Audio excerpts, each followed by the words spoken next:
Assalamualaikum, selamat pagi-pagi salam Jumaat. Jom, saya hari ni nak kongsi sikit tentang satu Cina. Okey, ataupun seorang Cina. Nak tahu apa cerita, jom saya ceritakan, jom. Sebelum tu share dulu sebanyak mana yang mungkin share.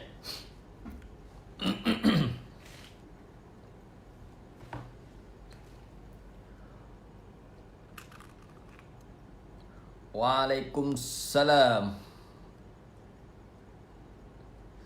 Amin. Sama juga, Tuan pun semoga panjang umur. Line clear tak? Takut line tak clear je. Waalaikumsalam, Waalaikumsalam. Amir, kerja ke Amir malam ni? Kari pekat dah kena tutup ah. Ya, salam Jumaat juga, Meh. Line clear ke, Meh?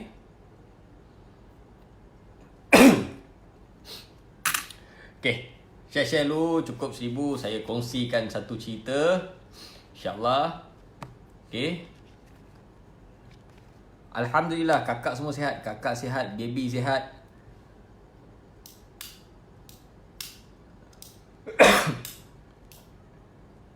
Jangan cakap KL je lengang, sini pun lengang.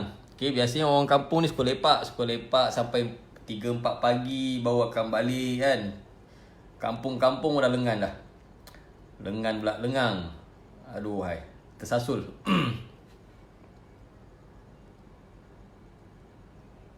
Ya ke hujan? Sini tak hujan. Sini Alhamdulillah. Jangan minta hujan tuan-tuan dan perempuan Okay, jangan minta hujan. Kita doa kepada Allah Ta'ala. Kita minta panas, jangan minta hujan. Okey, cukup 1,000. Bismillahirrahmanirrahim. Alhamdulillahirrabbilalamin. Wassalatu wassalamu ala nabiyyi Muhammadin wa ala alihi washabihi ajmain. Allahumma salli wa sallim ala sayyidina Muhammad wa ala alihi sayyidina Muhammad. Terutama sekali bersyukur kepada Allah Ta'ala kerana kita semua sihat dan juga masih dapat nikmat daripada Allah Ta'ala. Okey. Dan hari ni saya teruja satu perkara yang saya tengok Perdana Menteri kita doa live tadi doa, maksudnya doa secara umum untuk semua rakyat Malaysia, untuk kita dapat kesihatan, kita dapat manfaat, rahmat, rezeki yang melimpah ruah. Subhanallah. Satu-satu Perdana Menteri yang saya salute. Saya cukup hormat dengan apa Tan Sri Muhyiddin Yassin sebagai Perdana Menteri kita. Okay. So, apa-apa pun saya ucapkan sekali lagi, ucapkan ribuan terima kasih kepada Allah Ta'ala kerana bagi kita pemimpin yang sangat-sangat baik dan juga sangat-sangat sempoi. Okay. Tujuan saya buat live pada malam-malam ni, apa pun terutama sekali Bro Ijat. Okay, apa pun saya ucapkan pada awak tahniah lah. Live malam ni awak sebut 2 nama. Okay, siap boleh cakap bahasa Sabah Okay, apa pun tahniah lah. Semoga Islam tetap di hadapan. Okay, Waalaikumsalam warahmatullahi wabarakatuh. Tadi saya ingat lebih kurang pukul 5 lebih ke 4 lebih, wallahualam saya pun lupa. Saya buat satu live saya beli barang untuk saya bagi sumbangan pada subhanallah, apa ni, Kem Askar, PDRM dan juga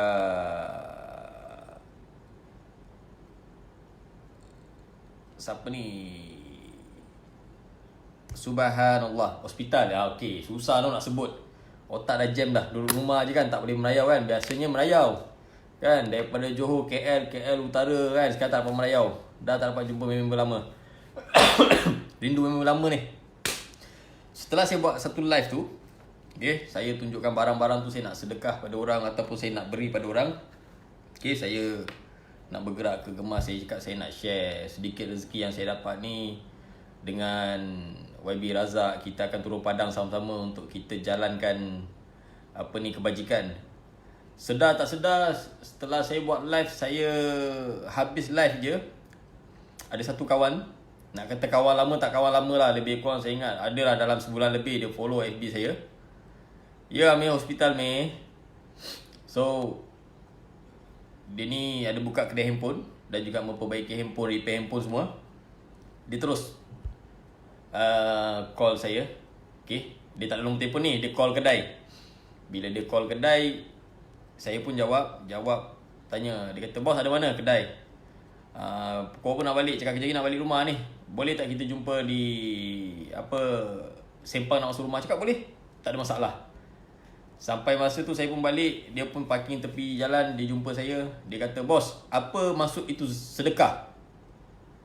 Jadi saya tergamam lah, kan? Saya tergamam. Biasa perkataan ni yang akan tanya orang Melayu kita, apa maksud sedekah. Tapi bila seorang Cina tanya saya apa maksud sedekah, so saya pun jadi tekilan sekejap. Saya jawab dia, sedekah ni adalah bekalan untuk orang Islam untuk hari akhirat. Apa itu akhirat, dia kata? Setelah mati, saya kata. Okey. Bila kata setelah mati, dia kata, oh okey, saya faham. Kalau kami Cina boleh tak sedekah? Saya terkejut. Memang saya terkejut. Bila dia tanya, kami Cina boleh tak sedekah? Cakap boleh. Boleh, tak ada masalah. Dia bagi saya satu sampul. Dia kata, Long, ini bukan duit haram. Saya tak pernah buat kerja haram. Saya tak minum arak. Saya tak main judi. Saya memang keturunan jual handphone, kedai runcit dan juga memperbaiki handphone. Jadi dia kata dalam ni saya ada sedikit nak sedekah. Saya terkejut lah. Bila kata macam tu, saya macam biar betul kan, terkejut lah. Okay. So dia kata, Long, kalau ada masa lepas habis corona ni, dia kata saya nak lepak dengan Long, saya nak duduk dengan Long, saya nak tanya pasal Islam sikit, boleh? Cakap boleh, no problem.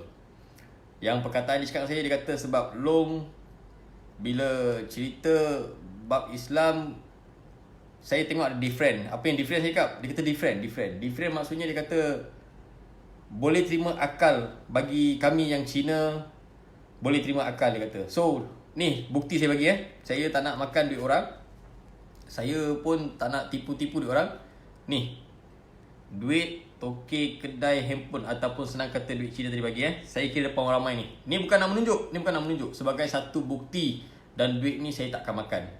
Duit ni bila orang bagi sedekah untuk kita menjalankan sedekah, duit ni kalau kita makan, bagi kita adalah hukum dia haram. Ingat dosa ni Allah Ta'ala tak akan maafkan kita. Lagi-lagi duit bukan Islam. Saya kira 50, 100, 150, 200, 250, 300, 350, 400, 450, 500. Subhanallah. Saya bila buka sampul saya terkejut. 500. Seorang Cina yang beragama Kristian bagi untuk kita bantu fakir miskin ataupun sedekah pada yang memerlu 500. Kenapa kita sebagai Islam, saya sebut semua di Bukit Gambir ni, okay, Islam nak keluar RM1 pun susah. Minta maaf. Ini majoriti yang saya sentuh pada Islam. Nak keluar RM1 pun susah. Jangan kata sekampit beras. RM1. Nak keluar RM1 susah. Minta maaf nak cakap. Selama ni banyak yang saya campur. Okay? Banyak yang saya campur. Masing-masing cakap besar. Masing-masing mendongak sampai ke langit. Tapi satu sen haram tak pernah keluar. Malah dengan apa yang kita buat, mereka ni. Tapi hari ni saya terkejut. Saya baru terkejut. Okay, saya terkejut. Dia kata dengan saya, Long, saya bagi sedekah ni bukan saya nak awak sebut nama saya. Dan dia kata bukan nak awak tunjukkan saya. Bukan, dia kata saya tak nak. You jalankan, dia kata kebaikan, saya sokong. You perlukan apa-apa, anytime, Long, datang saya punya kedai. Saya tak ada, dia kata saya punya staff ada. You boleh minta.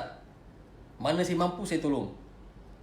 Saya rasa tak boleh macam terkejut lah, saya terkejut. Bila saya rasa duit ni saya pegang, saya tak share dengan apa yang lain di luar sana, saya rasa saya bersalah. Sebab apa saya bersalah? Kita Islam yang diwajibkan keluarkan zakat, sedekah. Bila mampu kan, kita mampu ni kita kena keluar sedekah. Tapi kita tak buat. Okay? Kita tak buat. RM1 nak keluar pun susah. Yang buat tu alhamdulillah lah. Kan? Kebanyakannya tak buat. Banyak yang tahu komen, tahu cakap je. Banyak yang tahu memperburukkan orang lain je. Tapi kenapa hari ni daripada hasil titik peluang yang kita dapat, Kita nak keluarkan RM10 pun susah. Tak payah cakap RM10, RM1 pun susah. Sangat-sangat susah.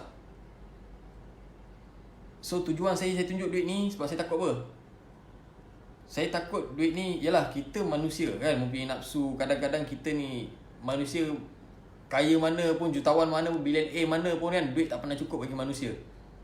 Jadi saya declare malam ni, saya tunjuk apa yang seorang Cina bagi duit kat saya. Saya declare, saya share dengan semua orang. Okay, selama ni saya buat apa, Facebook atau page untuk orang tahu kita buat kebajikan, untuk orang sama-sama memperingankan apa berat kita. Mungkin saya kalau boleh keluarkan 3 kampit beras, ada pula yang datang bagi sekampit beras, bermakna dapat 4 keluarga makan. 4 kampit dapat bagi 4 rumah, 4 keluarga, senang kata. Kan, bukannya saya minta apa, bagi saya duit, bagi saya apa, cek untuk saya buat kebajikan. Tak, saya tak pernah minta pun. Saya tak pernah minta. Okay, saya tak pernah minta. Saya tak pernah minta duit. Cuma kalau kata siapa nak bagi beras, gula apa, saya terima, tak ada masalah. Tak nak bagi kat saya, buat sendiri pun, Alhamdulillah. Inilah masa kita untuk kita keluarkan apa yang kita simpan, sedikit sebanyak. Yang pertama, okey, bab duit Cina ni saya tutup. Yang kedua, ada satu ustaz komen pada Ustaz AB. AB bila pergi ke Roblox, dia hulurkan makan pada trafik polis. Jadi ada ustaz tu komen, dia kata benda tu macam menunjuk lebih kurang macam tu macam menunjuk apa semua. Saya nak tanya pada ustaz tu pula, ustaz, satu soalan saya.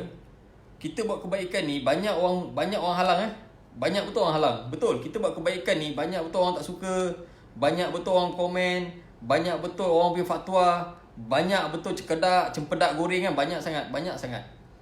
Okey, ustaz sini tak mampu nak buat benda tu. Saya dimaklumkan dia ni ustaz juga Okey, ustaz sini tak mampu nak buat macam tu. Kenapa pula bila Ustaz David buat macam tu awak nak halang? Apa motif awak nak komen? Nampak? Inilah masalah orang kita. Okay? Masalah orang Melayu kita. Dia tak nak buat kebaikan, tapi bila orang lain buat kebaikan, dia tak boleh terima. Sebab apa cakap dia tak boleh terima? Itulah penyakit hati. Penyakit hati ni, iri hati, merah mata kan. Inilah bahaya. Penyakit hati. Engkau tak mampu buat, bila orang lain buat, engkau sini sakit hati. Itu yang pertama. Yang kedua, mempertikaian. Banyak sangat mempertikaian. Kan, mempertikaian banyak sangat. Engkau sebagai Islam sejati, engkau Melayu sejati, bila seorang mu'alaf, ustaz mu'alaf tu boleh buat apa yang kau tak boleh buat, malu tak engkau? Patutnya engkau malu sebagai Islam sejati, Melayu sejati, engkau tak boleh buat apa yang dia buat. Okay, bila tengok paket macam KFC ke McDonald, lebih kurang macam tu lah. Okay, atau Mary Brown. Sebab saya tengok sikit je tadi, tak banyak kan. Okay, sebab lain kat rumah ni slow.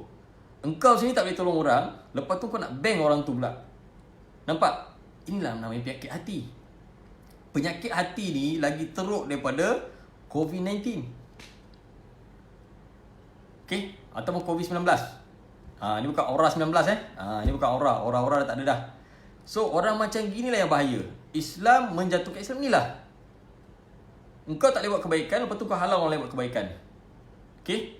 Ni babnya ni. Jadi saya harap ustaz yang kurang matang dan juga atau yang kurang bijaksana tu, tolong buka hadis ataupun Quran ataupun hadis, mengkaji balik di mana kesilapan Ustaz David tu.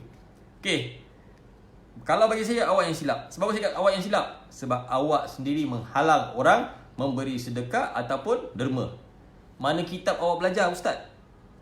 Okey. Ni dekat komen ustaz Jangan pula besok nak tiba-tiba cakap ni si budak berhingus ni buat live bank aku, dia ni kafir pula. Jangan mengkafirkan orang pula ustaz tak baik.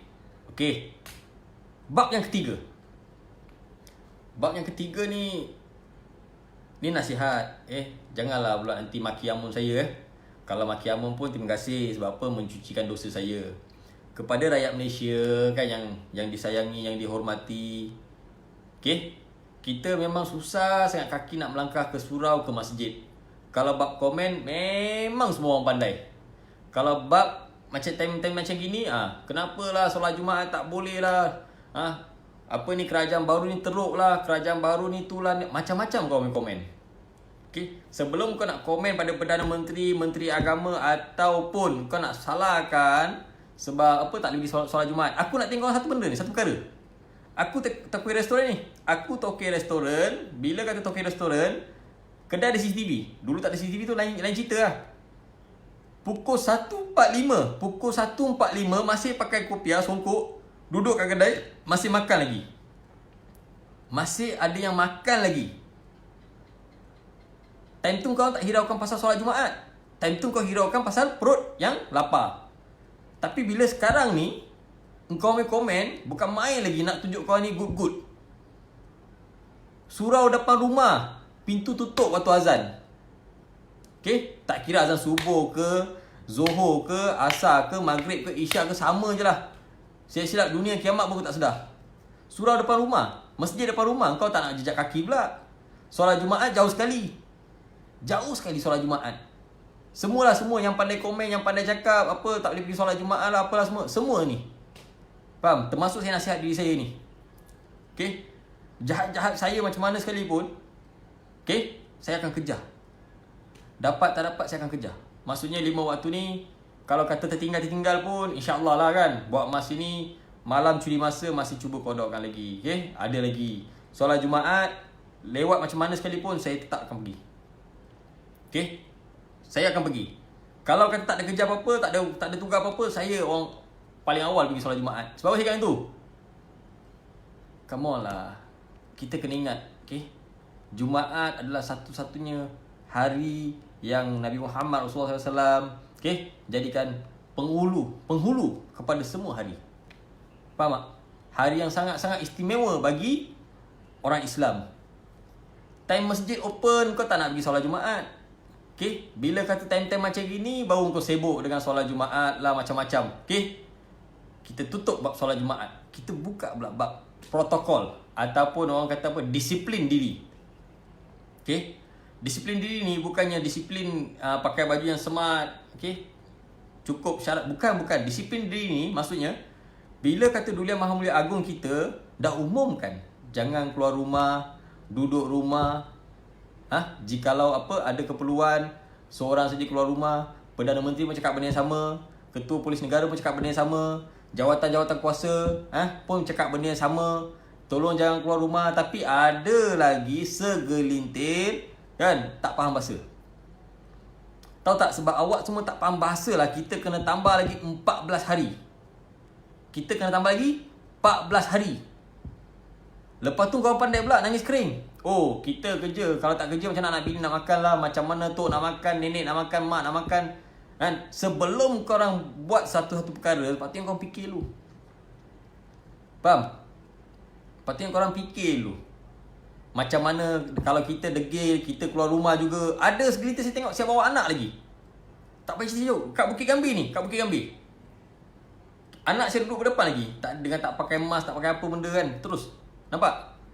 Jadi kau sini tak patuh dengan syarat-syarat yang kerajaan berikan. Macam mana kerajaan nak bantu korang? Faham? Yang bekerja macam korang dapat juga bantuan. Nak matus. Yang kita meniaga ni, yang buka restoran ni, kita kena bayar sewa kedai. Gaji pekerja tak nak setengah, kita kena bayar. Betul? Tapi kalau dah macam gini, macam mana kita nak bayar? Macam mana kita nak bayar? Faham tak? Kerajaan bagi kau kelonggaran. Tapi kami yang meniaga ni, meniaga bungkus kat kedai tak boleh. Lepas tu nak apa? Delivery berapa sen sangat? Macam KFC pizza boleh lah. Jadi yang mana degil tu tolong mematuhi undang-undang, syarat-syarat yang diberikan. Bukan susah pun. Faham? Bukan susah pun.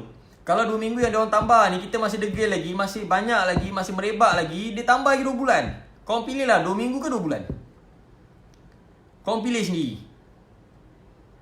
Faham? Ada yang siap buat live, duduk depan rumah. Okay, ada juga orang Melayu kita, ada juga India. Bila tegur tak boleh terima. Oh, depan rumah tak boleh duduk ke?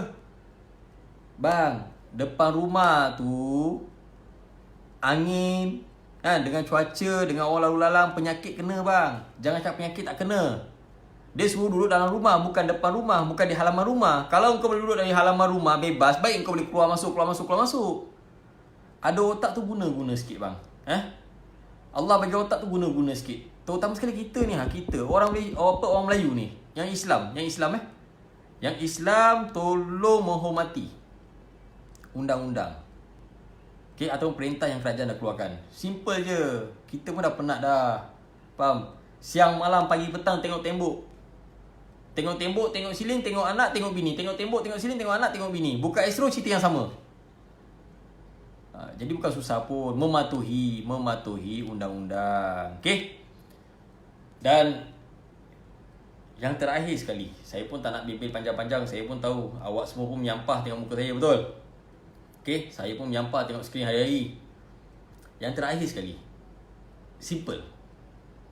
Okay, buang penyakit apa? Penyakit hati ni. Buang penyakit hati ni.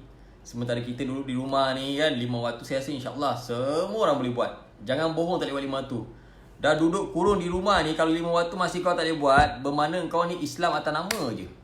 Islam saja atas nama, tapi hati, perangai, semua kafir. Minta maaf lah.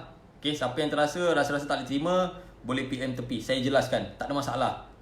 Kalau rasa lagi panas hati dengan saya kan, kenapa kau kafirkan aku? Senang je, simple je. Datang jumpa. Depan-depan aku cerita. Okay, seseorang selama 3 minggu berturut-turut tak pergi solat Jumaat, dah jatuh kafir dah. Okay, sekarang ni korang pandai pula menyanyi lagu nak pergi solat Jumaat. So simple, duduk rumah, tolong jalankan kewajipan kita dengan Allah Ta'ala. 5 waktu tu jalankan. Okay, yang hidup kita kena terus hidup. Yang dah mati tu dah lepas dah daripada azab dunia. Azab kubur tak tahu lagi. Okay, yang mana beriman pada Allah Ta'ala, betul-betul tawakal pada Allah Ta'ala, mereka lepas lah. Okay, Malaikat kata apa? Wahai hamba Allah yang dikasihi, rehatlah kamu dalam keadaan yang tenang di dalam kubur. Okay, bila kata kita yang mana ni, amalan pun entah ke mana, faham? Tongging terbalik, solat entah ke mana, bab rumah tangga lagi jauh sekali, kan? Didik bini pun tak betul, maka jawablah, masuk dalam kubur je, kan? Imam pusing 3 langkah, 1, 2, 3, dah sampai dah. Ma rabbuka. Kan? Nampak macam lawak, kan? Nampak macam lawak. Bila sebut ma rabbuka, apa kita nak jawab? Apa kita nak jawab? Selama ni kat dunia ni kan, kita tunjuk kita hebat, kita tunjuk kita ni macam good. Faham? Konon kita ada nama, tapi ingat satu perkara nama takkan bawa mati. Kehebatan takkan bawa mati. Seseorang yang jadi khalifah dalam rumah tangga, khalifah lain pergi mamah kan. Saya cerita pasal khalifah rumah tangga ni. Khalifah rumah tangga pun tak betul, nak jadi khalifah lain, lagilah teruk. Yang jadi khalifah dalam rumah tangga, apabila aku terima nikah simpulan binti simpulan. Bodohnya kau. Kan? Ustaz kata apa? Syaitan menangis-nangis, tergolek-golek. Saya tak setuju. Apabila aku terima nikah simpulan binti simpulan je, batu besar ataupun dosa besar yang bapak perempuan tadi pikul tu terus mengalir ke kita. Mengalir ke atas kepala kita pula. Kita terima isteri kita, baik buruk isteri kita, perangai isteri kita yang tak baik, yang baik, yang busuk, yang tak busuk, semua kita terima. Kalau dapat isteri solehah tu alhamdulillah lah kan. Jadi bila saat kau dah terima nikah, aku terima nikah je, maka kau tanggungllah segala dosa. Faham? Didik isteri tak betul, nafkah bagi tak cukup.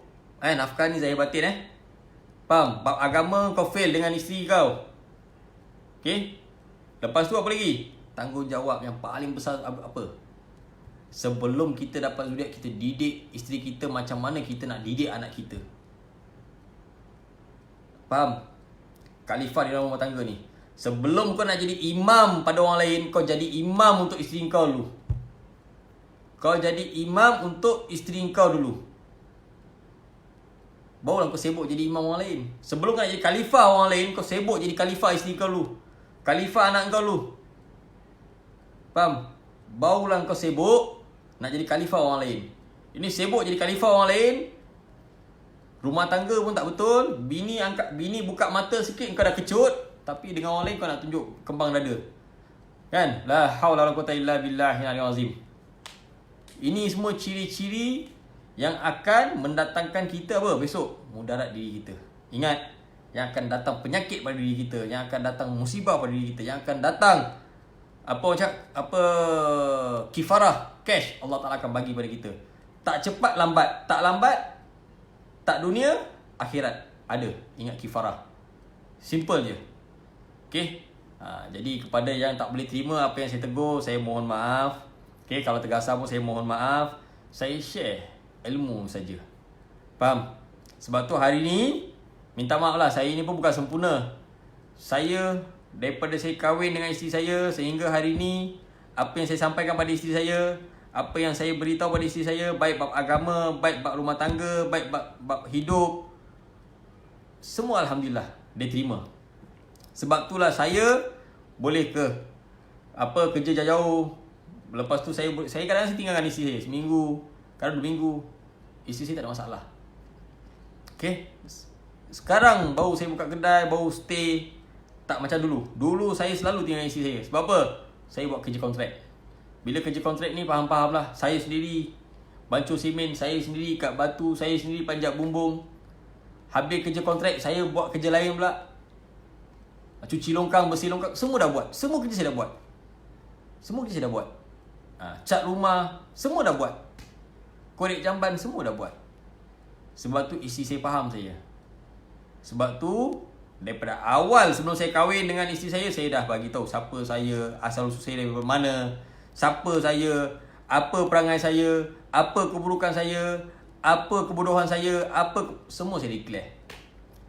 Sebab tu hari ni bila saya tengok isteri saya dah faham dah isyarat saya. Suruh masuk ke, suruh duduk ke, suruh keluar ke, suruh tidur, dia dah tahu dah. Isyarat mata je. Okay. Ini bukan nak belagak kan. Itulah satu kelebihan Allah Ta'ala bagi saya. Lagi-lagi setelah dia balik daripada umrah, alhamdulillah kan, banyak sangat perubahan, banyak sangat keistimewaan yang saya dapat. Itulah nikmat Allah Subhanahu wa Ta'ala yang bagi pada kita. Ingat, kita sebagai lelaki ni Allah Ta'ala bagi kita nikmat yang sangat-sangat istimewa. Saya tak tahu nak cakap macam mana istimewa. Kalau nak tahu, senang. Isteri belajar hormat suami, suami belajar hormat isteri. Pertama. Yang kedua pada suami-suami ni, buang tabiat yang bukan-bukan di luar rumah. Buang tabiat yang bukan-bukan di luar rumah maksudnya jangan curang dengan isteri kita. Isteri kita dah jaga kita dengan baik, makan minum kita, zahir batin kita, pakaian kita, minuman kita semua dijaga dengan cukup. Jadi kita jagalah isteri kita dengan sebaik-baik mungkin. Dulu, nafsu, saya tahu. Kita lelaki ni bahaya. 2, hawa nafsu. Saya selalu suka sebut hawa dan nafsu. Nafsu ni tak jahat, hawa yang jahat. Okay? Nafsu dengan hawa ni, hawa yang jahat. Hawa selalu menggoda nafsu ni. Jadi itulah masalah. So apa-apa pun, InsyaAllah yang lama tak kira lah. Mungkin saat ni, hari ni, masa ni kita boleh ubah diri kita ubah. Okay, simple je. Hati ni nak pujuk tak susah. Nak pujuk bini susah. Tapi kalau nak pujuk hati tak susah. Nak tahu? Simple je. Simple. Beli tasbih butang kan, tasbih yang ada bateri kan, masukkan kat jari kan, standby. Sambil tengok TV kan, Allahu Akbar, Allahu Akbar, Allahu Akbar, Allahu Akbar, Allah. Satu hari dapat 10 pun jadi lah. Hari ni dapat 10, mungkin besok dapat 11, lusa dapat 12. Cuba amalkan hari-hari, insyaAllah. Besok dah tak payah tasbih dah kat tangan. Automatik, kepala otak dia jalan. Allahu Akbar, Allahu Akbar. Kalau susah sangat, Subhanallah, Subhanallah, Subhanallah, insyaAllah. Banyak manfaat. Saya ni insan yang lemah, okay? Dan juga banyak lagi saya kena belajar. Dan saya satu insan yang sangat-sangat bodoh bab agama. Jadi apa yang saya ada, apa yang saya belajar, sama-sama kita kongsi. Sama-sama kita dapat pahala dan memanfaatkannya. InsyaAllah kita jangan merugikan masa kita kan. Kehidupan kita ni kat muka bumi Allah Ta'ala ni seumpama game. Faham? Bila kalah tamat lah. Maksudnya apa? Innalillah. Faham? Hidup kita ni seumpama game. Bermakna Allah Ta'ala memerhatikan kita je. Allah kata apa? Nak baik aku dah bagi, nak buruk aku dah bagi. Nak kona mana aku kona lah. Sampai masa kita menjawab. Memang betul kan? Kita selalu sebut apa? Qadar dan qadar ni kerja Allah Ta'ala. Allah Ta'ala dah sediakan. Allah Ta'ala tentukan perjalanan kita. Tapi ingat, corak hidup yang baik tak baik, kita yang corakkan. Okay, corak yang sihat tak sihat kita yang apa tentukan. So kita coraklah yang sebaik-baiknya. InsyaAllah mudah-mudahan kita dapat manfaat. Jadi satu perkara lagi. Hari ini saya nak share satu perkara lagi. Syekh Muhammad. Okay, tengah hari tadi saya bernasib untung lah. Syekh Muhammad ada call saya. Dia pesan kat saya satu benda. Mungkin selama ni saya buat live pun ada sifat amarah dengan apa, mungkin kurang cantik ataupun ada bahasa-bahasa kasar yang saya keluarkan. Syekh Muhammad ni call saya daripada mana? Saudi. Okay, dia telefon apa, dia kata apa? Assalamualaikum. Cakap waalaikumsalam. Kenal lagi tak? Cakap kenal. Kenal sangat-sangat. Apa khabar? Cakap baik. Cakap anak kat sini baik. Jadi dia kata apa? Dia sebut nama saya, Ya Hamim. Saya apa, dia kata, Ana nak tegur pada ente satu perkara. Tolong kurangkan baran. Pertama, yang kedua, tolong jaga bibir anda ni. Bibir dengan lidah ni. Lidah. Bibir tak jahat, lidah yang jahat ni. Lidah yang tak ada tulang ni sangat-sangat jahat. Lidah ni boleh putar belit, lidah ni boleh bohong, lidah ni boleh buat dosa, lidah ni boleh baik. Segala-galanya lidah. Dan tolong jaga hati kerana Allah Ta'ala. Dia pesan saya perkara tu je. Lepas tu dia letak. Barulah saya sedar. Betul. Kita jangan salahkan kawan. Kawan yang baik ke yang buruk kan? Kawan buruk tu kalau ajar kita buruk sekalipun, kalau kita tak ikut, kalau kita tak buat, kan? Kalau kita tak dengar, asutan dia takkan jadi. Kawan yang baik ajar kita baik, bila kita dengar, kita ikut, akan jadi baik. Faham? Baik buruk kita yang pilih. So pada malam ni setakat ni je. Okay. Apa pun insyaAllah kita sama-sama akan amalkan yang kebaikan. Okay. Mudah-mudahan kita dapat manfaat yang tinggi dan juga kita dapat apa taufik dan hidayah daripada Allah Ta'ala. Dan semoga malam ni, okay, apa pagi ni, malam pula, pagi ni kita dapat satu apa orang cakap, keridhaan daripada Allah Ta'ala. So satu lagi permintaan saya. Apa kata masing-masing dengan family masing-masing di rumah, kita berdirikan solat hajat. Minta dengan Allah Ta'ala semoga corona ni cepat-cepat habis.